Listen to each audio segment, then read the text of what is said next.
constitutional change is going to bring political stability and less election tension. Our Zimbabwean system during elections, it has raised a lot of emotions, a lot of tensions, a lot of fights, and we have had so many governments are coming in, of course, from the same party, with so many fights along the way, and this has not been quite okay.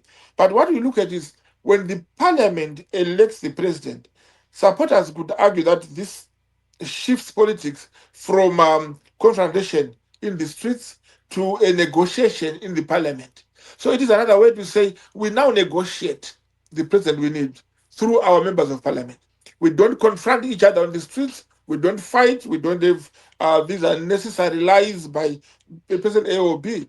If we trust our member of parliament with our decisions for our constituents, the collective constituents that make a parliament, they make a country, we should then trust them with the collective decisions. The policy continuity is what we are looking at here.